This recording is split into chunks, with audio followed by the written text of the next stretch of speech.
ہندو، عیسائی، تمام مذاہب کے لوگ، تمام فرقوں کے لوگ آتے تھے، اور اس طرح سے ایک نقطۂ اتحاد بنتا تھا سیدنا امام حسین کی شخصیت میں کہ جو تمام انسانی برادری کو اپنے ساتھ لیے ہوئے تھا۔ آج وہ ہمارے مہمان خصوصی ہیں، کئی کتابوں کے مصنف ہیں،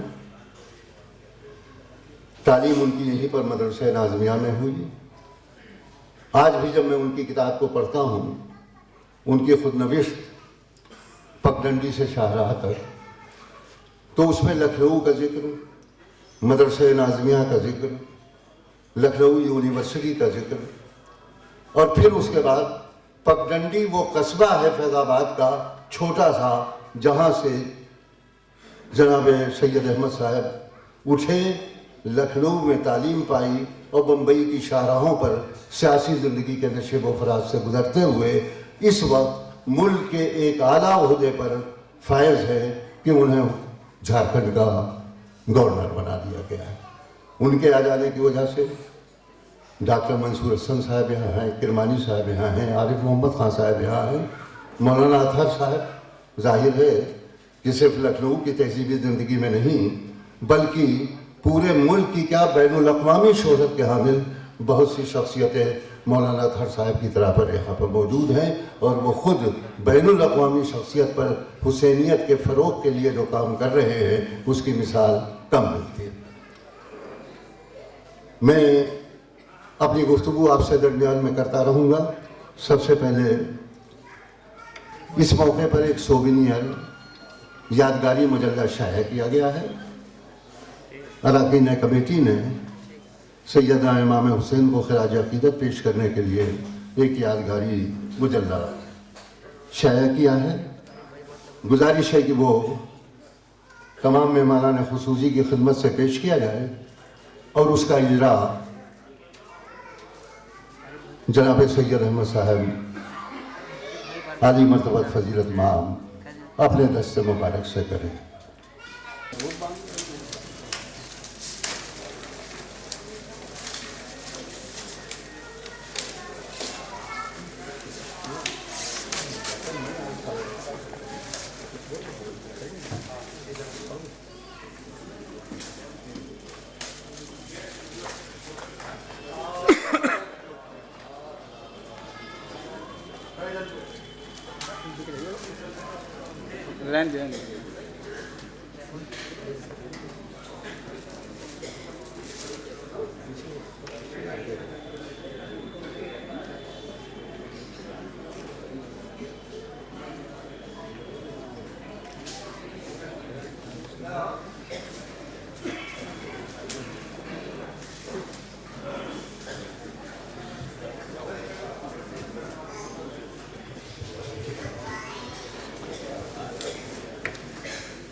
سب سے پہلے میں گزارش کر رہا ہوں خیر مقدمی کلمات کے لیے ہو گئے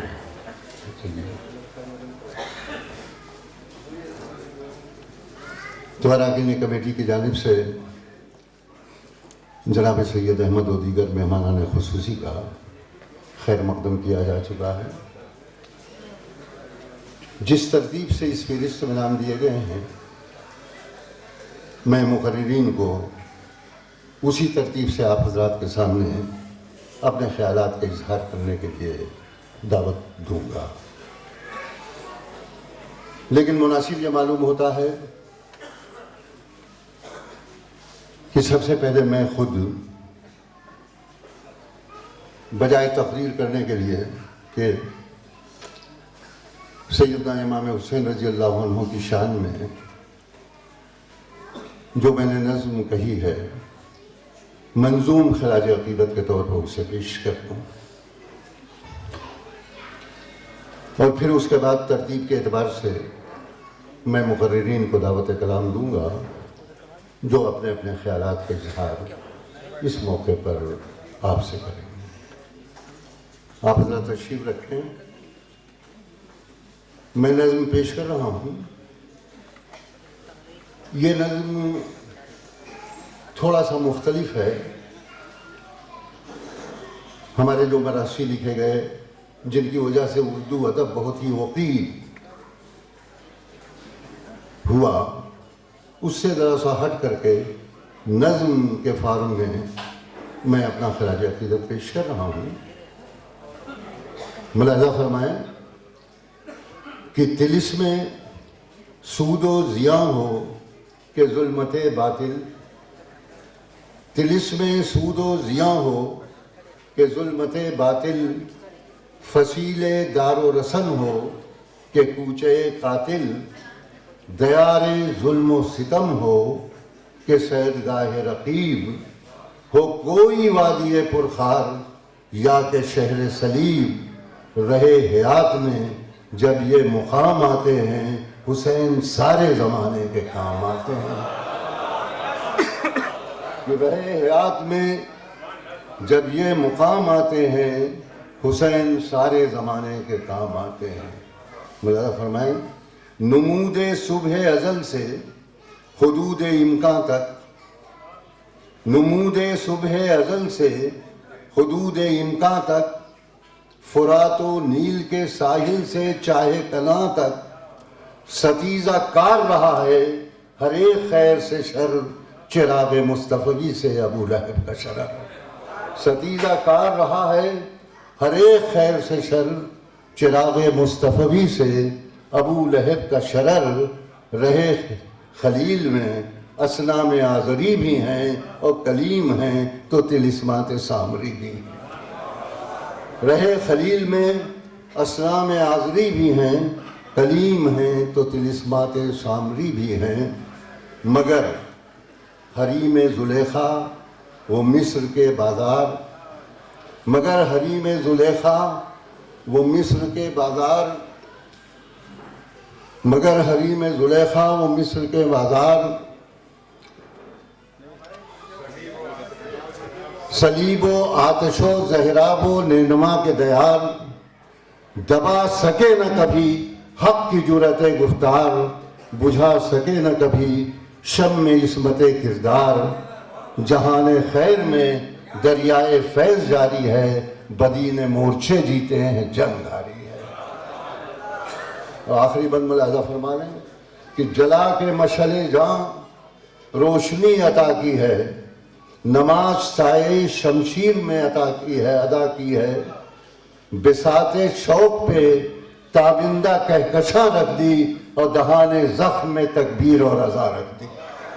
بساط شوق پہ تابندہ کہکشاں رکھ دی، دہان زخم میں تکبیر اور اذا رکھ دی، امین فاتح بدر و حنین زندہ باد، سلام خون شہیداں حسین زندہ باد۔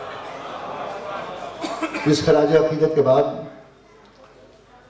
حضرات میں نے کئی بار ان کی تقریریں سنی ہیں، ملک کے مختلف حصوں میں اپنی تاریخی بصیرت اور اسلام کے مطالعے کے باعث مذہبی تقریبات میں مسلمانوں کی وہ مدعو کیے جاتے ہیں اور ہمارے جتنے اکابرین ہیں ان کو خراج عقیدت پیش کرتے ہیں۔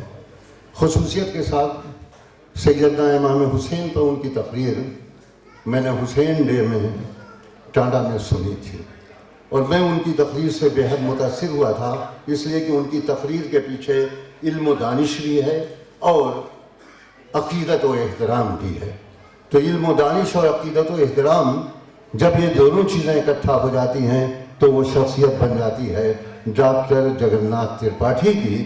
میں ان سے گزارش کر رہا ہوں کہ وہ تشریف لائیں اور اپنے خیالات کا اظہار کریں۔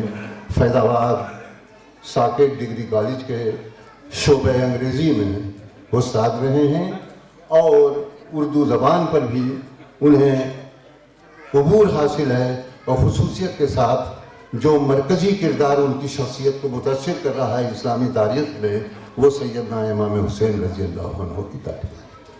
جناب doctor Jagannath Tripathi. His Excellency governor صاحب، مہمان خصوصی اور منچ پر آسین سبھی عظیم المرتبت شخصیتیں،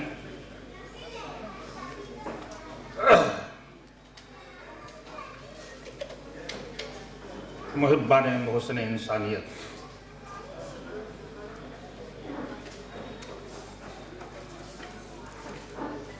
میں سب سے پہلے آپ کو اپنی یاد فرمائی کا شکریہ ادا کرتا ہوں اور اپنے کو خوش نصیب تصور کرتا ہوں کہ ایسے اہل نظر لوگوں کے بیچ اپنے جذبات و خواہشات کو پرکٹ کرنے کا ایک موقع نصیب ہوا۔ میں اپنی خوش نصیبی پر جتنا بھی ناز کروں کم ہے کہ جس محفل نور میں ایک نہیں کئی آفتاب ایک ساتھ جمع ہو کر بیمار ذہن انسانی کو غسل صحت دینے کے لیے تشریف لائے، وہاں ایک چراغ کو بھی اپنی صلاحیت بروئے کار لانے کا موقع عطا کیا گیا۔ یہ کیا کم عزت افزائی ہے۔ حقیقت تو یہ ہے کہ میں خود مشتاق ہوں ان حضرات کو سننے اور گننے کا جن کی علم بینی کا چرچا دور دور تک پھیلا ہوا ہے اور جن کی سحر بیانی کا ہر شخص مدعا ہے۔ میری زبان ناقص سے جو بھی ایسے مقدس موقعوں پر عطا ہو جاتا ہے دوستو، اس میں میرا اپنا کچھ نہیں، یہ تو وہی ناچیز خیالات اور جذبات کا میں اظہار کرتا ہوں جو آپ سے ہی گوشزد ہوتے رہے، یعنی دنیا نے تجربات و حوادث کی شکل میں جو کچھ مجھے دیا ہے لوٹا رہا ہوں۔ میں بھلا اس انٹرنیشنل پرسنالٹی، اس ساروبھومک شاشوت بدھ ویبھو، ساروجنین ساروکالک عظیم المرتبت شخصیت پر بھلا کیا روشنی ڈال سکتا ہوں؟ کیا سمندر کو واقعی کوزے میں قید کیا جا سکتا ہے؟ اگر ایسا ممکن ہوتا تو میں دعویٰ کر سکتا تھا،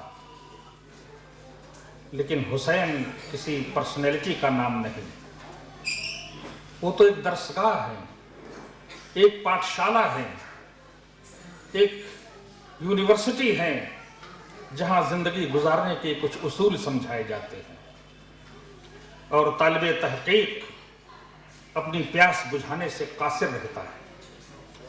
Where the thirst for learning a new way of life never suffers from sad society، بلکہ ہوتا یہ ہے کہ تیوں پیاسے ہی رہت جیوں پیت اگھائے، ویسے ہی کہ جیوں بوڑھا شیام رنگ تیوں اجل ہو۔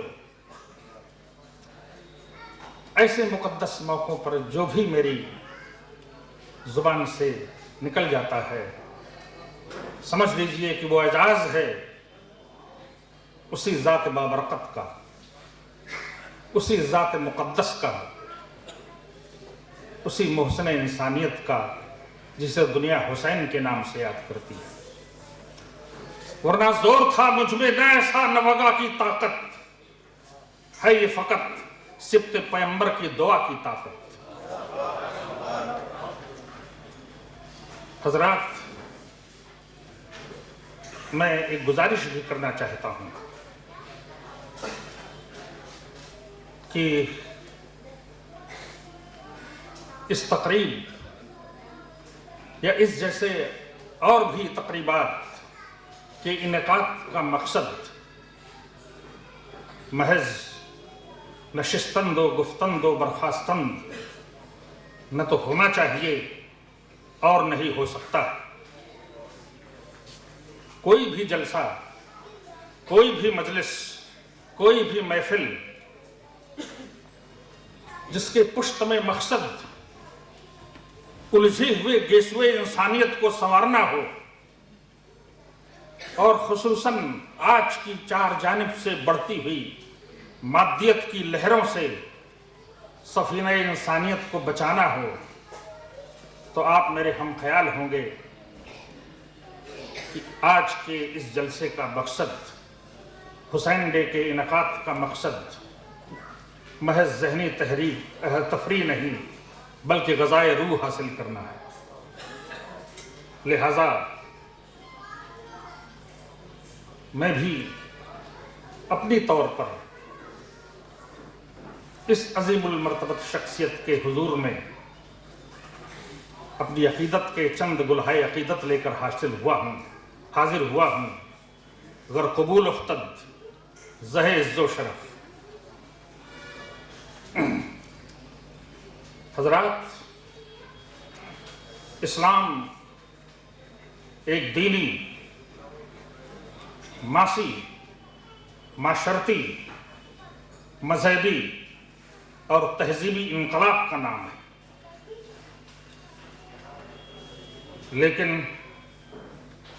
انتہائی افسوس کے ساتھ کہنا پڑتا ہے کہ تاریخ کے ہر دور میں کچھ راکشسی طاقتوں نے، کچھ جنگجو جا پسند بادشاہوں کے جارحانہ عمل نے اسلام جیسے پوتر مذہب کو ٹیررزم کا پریائے واچی بنا دیا، سنونیم آف ٹیررزم۔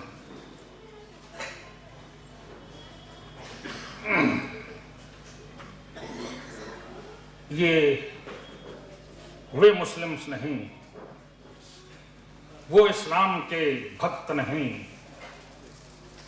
جس کا مول مصدر سلامتی سے ہے، بلکہ یہ سو کالڈ مسلمز نے تاریخ کے ہر دور میں اسلام جیسے پوتر مذہب کو خون انسانیت سے سرابور کر دیا تھا۔ خون میں ڈوبا ہوا اسلام کا لاشا، روزوں کی ہنسی تھی تو نمازوں کا تماشا۔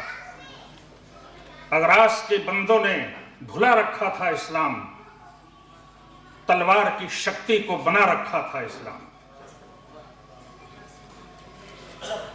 ہم دیکھتے ہیں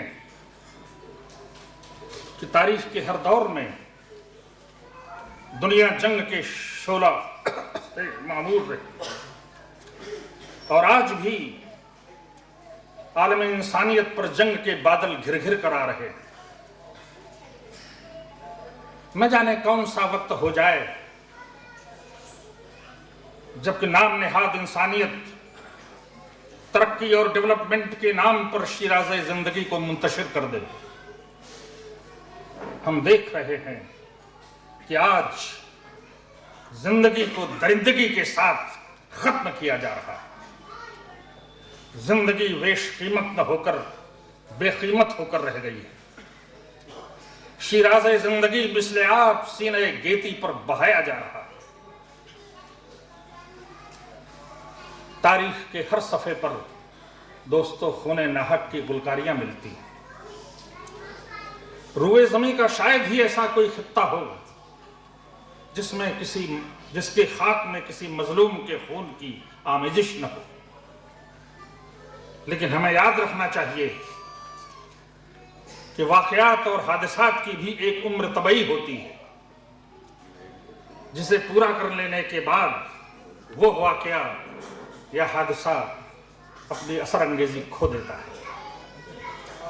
دائمی زندگی انہی واقعات اور حادثات کو حاصل ہوتی ہے جس کے پس منظر میں کوئی نہ کوئی ایسا نظریہ یا فلسفہ کام کر رہا ہو جسے انسان کی ہمیشہ ضرورت محسوس ہوتی ہے۔ تاریخ کا طالب علم جب اس نظریے سے واقع کربلا کا مطالعہ کرتا ہے تو فکر اور محسوسات کے سوتے پھوٹنے لگتے ہیں۔ میرے منطق اور فلسفے نے انسانی عظمت کے آگے ہتھیار ڈال دی اور باب کربلا میں پرپسونیس آف لائف، زندگی کے مفہوم اور زندگی کی قیمت کے آبگینے میں اثر تھے۔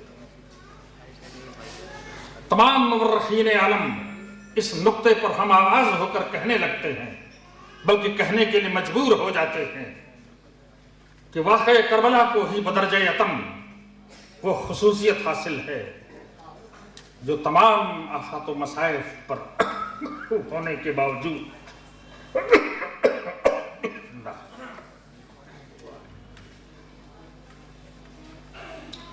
عرب کی تاریخ پڑھنے والے لوگ جانتے ہیں کہ حسین بن علی کے پیش نظر ان مذہبی قانونوں اور انسانی اصولوں کے محافظت تھی جنہیں پیغمبر خدا خاتم النبیین سید المرسلین حضرت محمد مصطفیٰ صلی اللہ علیہ وسلم نے دنیا کو روشناس کرایا تھا۔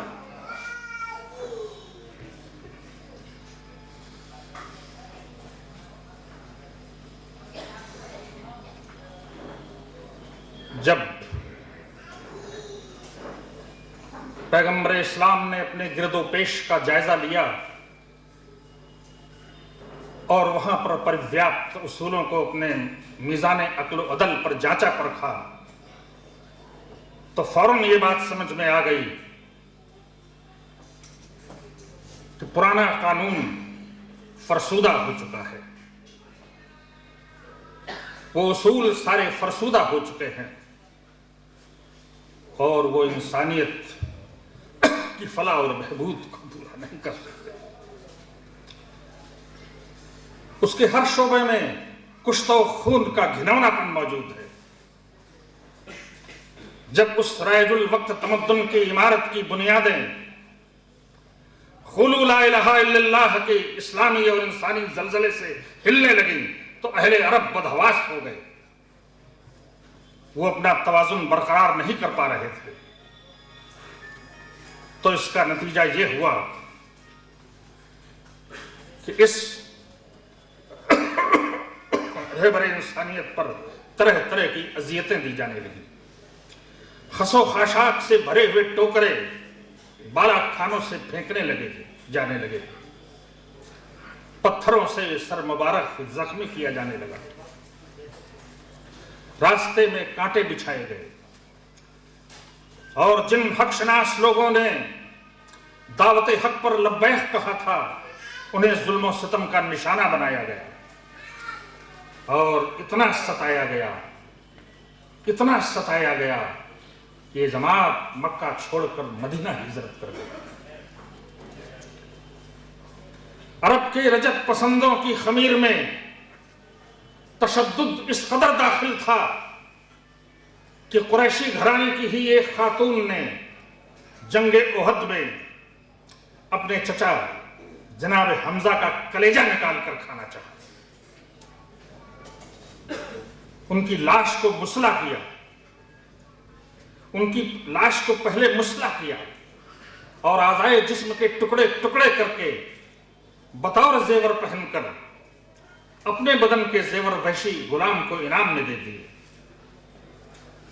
اور اس درندگی نے یہیں پر سانس نہیں لی بلکہ جناب حمزہ کا کلیجہ نکال کر کھانا چاہا، لیکن جب چبا نہ سکی، نگل نہ سکی تو چبا کر اگل دیا۔ دوستو، عام طور سے عورتوں میں تشدد پسندی نہیں ہوتی، لیکن جب اس قریشی گھرانے کی عورتوں کی بہیمیت اور درندگی اس درجے تک پہنچ چکی تھی تو پھر مردوں کی تشدد نوازیوں کا کیا پوچھنا۔ یعنی اس دور کے نظام میں خواہشات نفسانی کی تکمیل کی حدیں وحشیانہ بن چکی تھی۔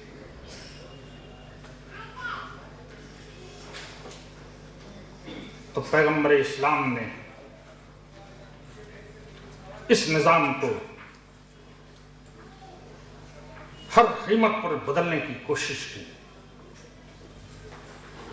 اور اس کے لیے جدوجہد کرتے رہے، لیکن حضرت محمد کی وفات کے بعد تاریخ اسلام ایسی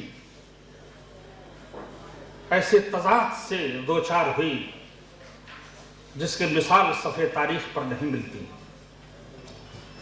ابھی ابھی آغاز اسلام کو ایک صدی بھی نہ گزری تھی کہ دنیا نے مقصد رسول پر یزید جیسے فاسق و فاجر کو دیکھا تو عہد جاہلیت کی تمام لعنتیں زندہ کی جانے لگی. عوام انسانی حقوق سے محروم کیے جانے لگے. دھرم کے نام پر دھرم کے انویائیوں کو تحقیق کیا جانے لگا. دھرم کے نام پر دھرم کی بلی دی جانے لگی. زندگی کی بے چینیاں حد سے تجاوز کر گئیں.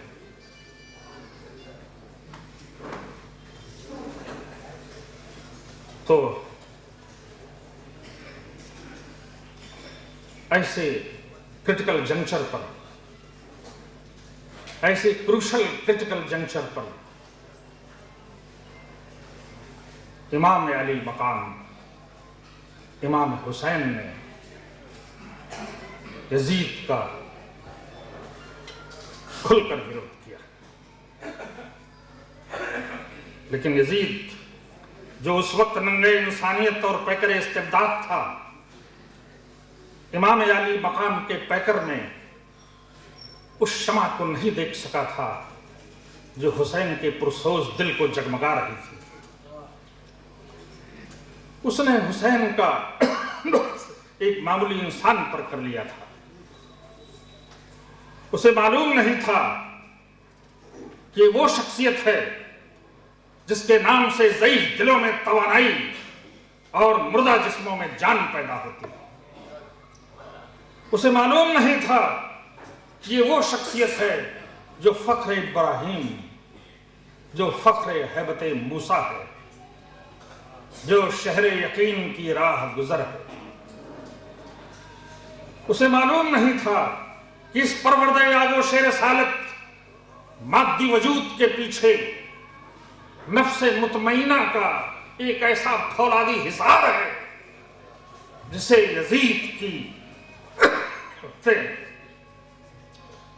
دنیا کی طاغوتی اور شیطانی طاقتیں ایک ساتھ مل کر بھی ڈگا نہیں سکتی.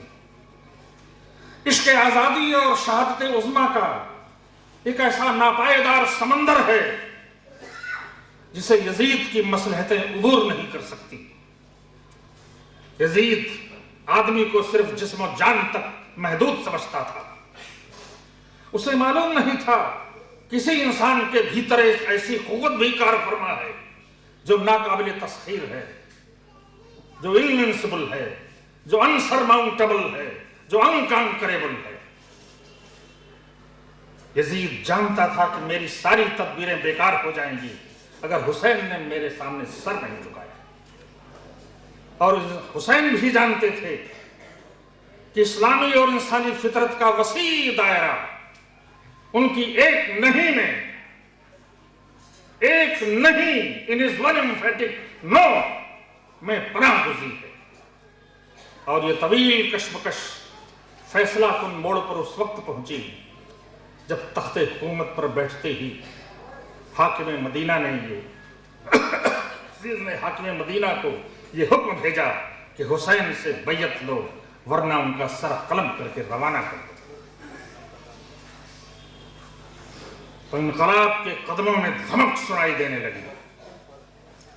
حریت کے تقاضے حسین کے دروازے پر دستک دینے لگے. تو بنا لا الہ قربانیوں کے لیے اٹھ کھڑا ہوا. 28 رجب کو حسین نے مدینہ چھوڑا. وہ مدینہ جو وطن بھی تھا، نانا کی آرام گاہ بھی. وہ مدینہ جہاں بھائی کا مزار بھی تھا، ماں کی لحد بھی. لیکن انسانیت کے چہرے پر غازہ زندگی ملنے کے لیے حسین نے سب سے زیادہ عزیز ترین مقام کو الوداع کہہ دیا. بھائی کے مزار کو سسک کر چھوڑا، ماں کی لحد سے رو رو کر رخصت ہوئے. تو دوسری منزل قیام مکہ تھی. وہ مکہ جہاں ایک معمولی سے معمولی شے کی جان لینا بھی گناہ عظیم سمجھا جاتا ہے، جسے اسلام نے دارالامن قرار دیا، لیکن رہبر انسانیت پر سرزمین مکہ بھی تنگ کر دی گئی۔ یزیدی درندے حاجیوں کے بھیس میں خون انسانیت بہانے کے لیے مکہ بھیج دیے گئے، لیکن امام خاموشی سے قتل ہونا نہیں چاہتے تھے۔ وہ اس دشمن کی چال کو بخوبی سمجھتے تھے، لہذا جب قربانی ناگزیر ہو گئی تو اس کے لیے ایک چٹیل میدان کی ضرورت تھی تاکہ قاتل محروم ایک دوسرے کے سامنے ہو جائے، دشمن دین پردہ راز میں نہ رہ سکے۔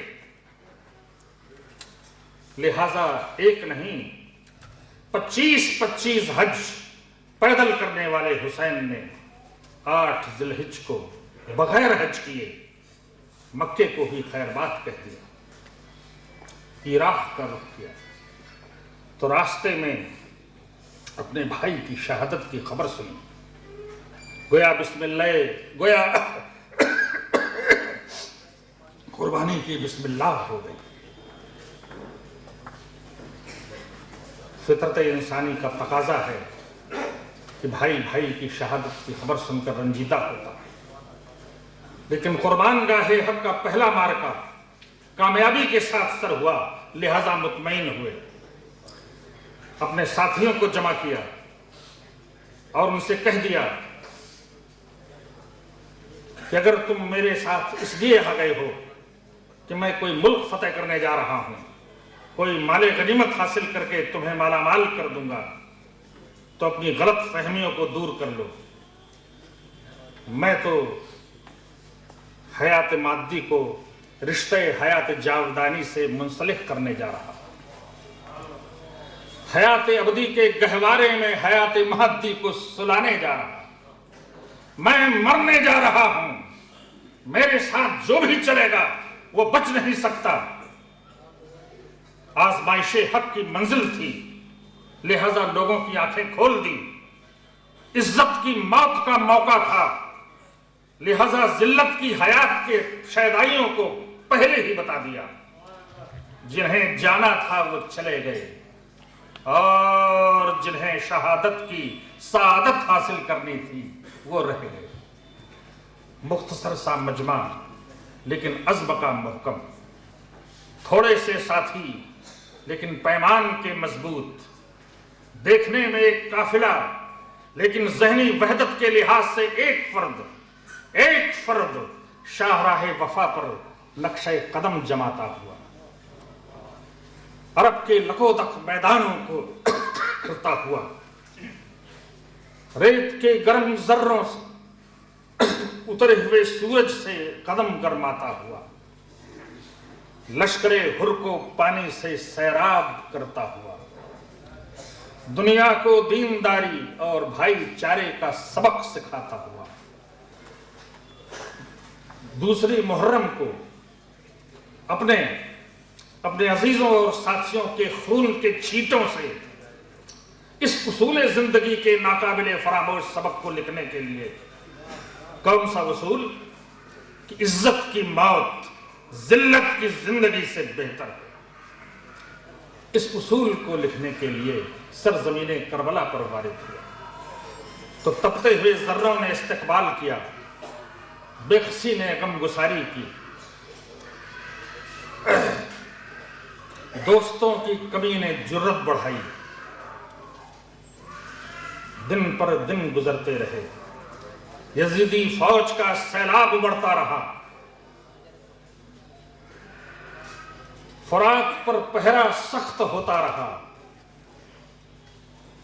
یہاں تک کہ وہ دن آ گیا حسین کے بچے پیاس کی شدت سے تڑپ تڑپ کر بلکنے لگے، یہاں تک کہ وہ دن آ گیا جسے آپ سب 10ویں محرم کہتے ہیں، عاشورہ کہتے ہیں، اور میں تو اسے حسین ڈے کہتا ہوں، اس لیے کہ اسی دن حسین کی بات رہی اور ظالم اپنی تمام طاغوتی طاقتوں کے سمیت دریائے نیل کی طوفان خیز موجوں میں غرقاب ہو گیا. تو وقار خون شہیدان کربلا کی قسم، وقار خون شہیدان کربلا کی قسم، یزید مورچہ جیتا ہے، جنگ ہارا ہے، جنگ ہارا ہے، جنگ ہارا ہے.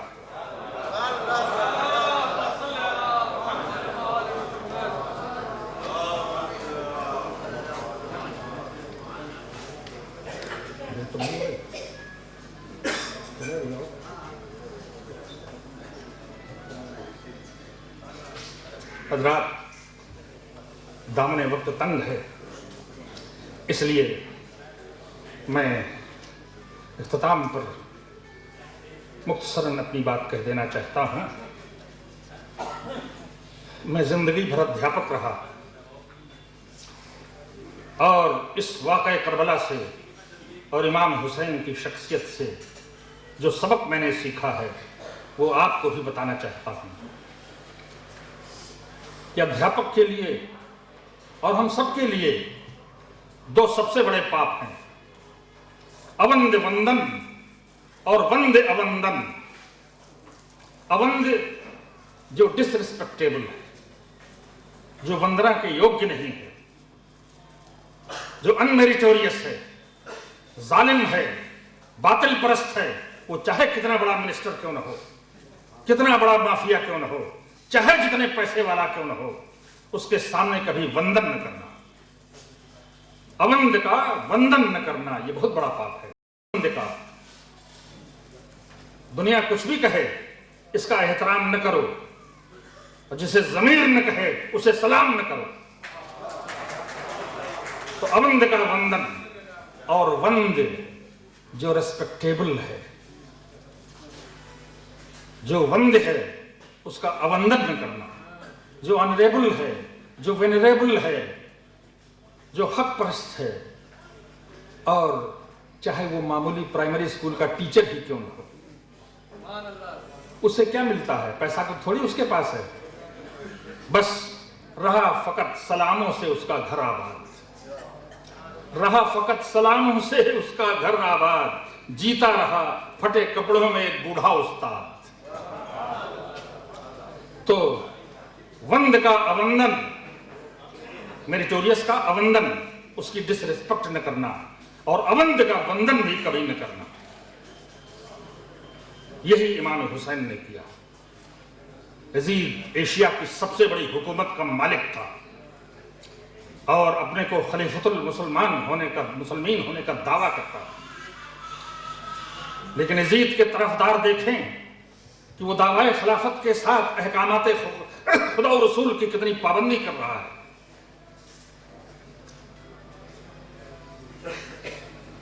ہاتھ میں تسبیح ہے یا چھلکتے ہوئے جام، نظر میں جمال الہی ہے یا عکس بت گلفام، بزم میں اللہ والے ہیں یا داد عیش دینے والے.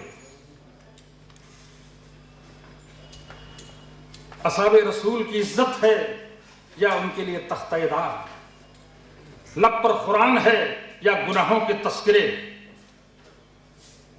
رسول کی رسالت کا اقرار ہے یا نبوت سے انکار. اس پوری فہرست فسق و فجور کو پائے ثبوت تک پہنچانے کے لیے یزید کے وہ الفاظ کافی ہے کہ نہ کوئی وحی آئی، نہ کوئی آسمانی کتاب اتری، یہ تو بنی ہاشم نے ملگیری کا ایک کھیل کھیلا. اگر شہادت حسین کے بعد دنیا اسلام نے ان تبدیلیوں کو قبول کر لیا ہوتا جن کے لیے یزید بے چین تھا تو حسین کی شکست تھی. اگر فاطمی خون سے زمین نینوا کے رنگین ہو جانے کے بعد اموی اسلام ہاشمی اسلام کو نیست نابود کر دیا ہوتا تو حسین کی شکست تھی.